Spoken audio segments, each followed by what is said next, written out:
তাদের তো শুভেন্দু অধিকারীর উপর খুব রাগ, কারণ 1956 1956 রিভাইন্ড করে দিচ্ছি, দোসরা মে নন্দীগ্রাম, ওই হারের জ্বালাটা আর ভুলতে পারছে না তৃণমূল।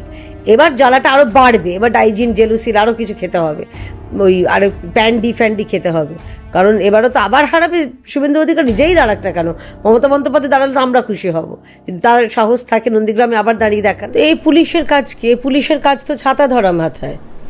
এই পুলিশের কাজ চটি জুতো খুলে খিচুড়ি বন্টন করা।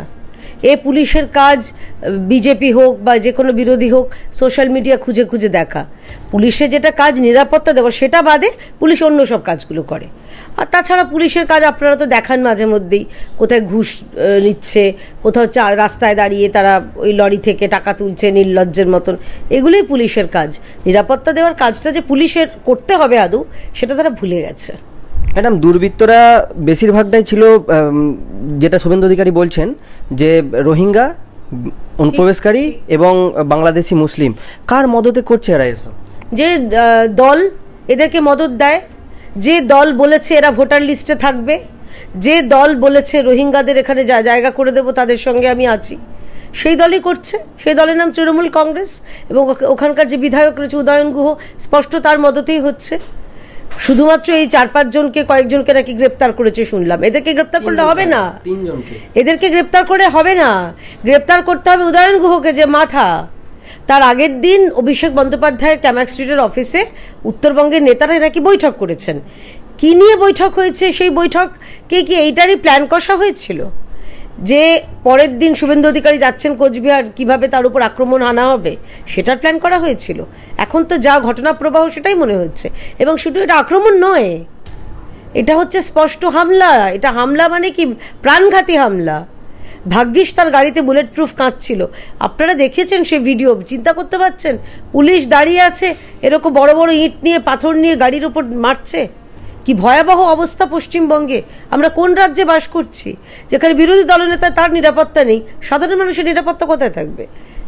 এই ভয়ের পরিবেশটা তারা তৈরি করতে চাইছে ভোটের আগে। এবং তাদের তো শুভেন্দু অধিকারীর উপর খুব রাগ, কারণ 1956 রিভাইন্ড করে দিচ্ছি, দোসরা মে নন্দীগ্রাম, ওই হারের জ্বালাটা আর ভুলতে পারছে না তৃণমূল।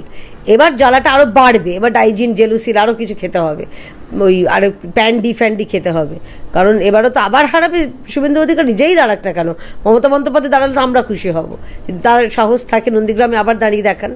কুণাল ঘোষ নিজে এই ঘটনাটার পরিপ্রেক্ষিতে বলছে যে শুভেন্দু অধিকারী এবং তার দলের লোকেরা নাকি কাজটা ভেঙেছে।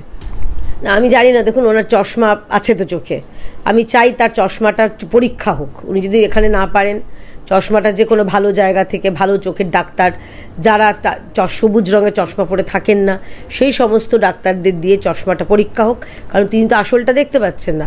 সারা রাজ্যের মানুষ দেখতে পেল, সোশ্যাল মিডিয়া দেখতে পেল, মিডিয়া আপনারা দেখতে পেলেন, টিভি মিডিয়া দেখতে পেল। একমাত্র দেখতে পাচ্ছেন না কুণাল ঘোষ এবং তৃণমূল। তারা মনে করছে যে কি নিজেরা করিয়েছে, কি আচ্ছা বলুন তো, নিজের বুলেট প্রুফ গাড়ি ভাঙার খুব দরকার আছে? তাহলে বলুন যে যাদের ছবিতে দেখা গেছে, যে ভিডিওতে দেখা গেছে, যারা তৃণমূলের পতাকা নিয়ে ভাঙচুর করছিলেন, সেই সাহেবগুলো কোন দলের? তাদেরকে সামনে আনুক না, তাহলেই তো বোঝা যাবে। এবারে একদম যেটা পরিষ্কার মাপ হয়ে যাবে, কোনটা চাল কোনটা কাঁকড়। আমরা তো চাইছি সেটা বার করুক, সেটা বার করার সাহস আছে?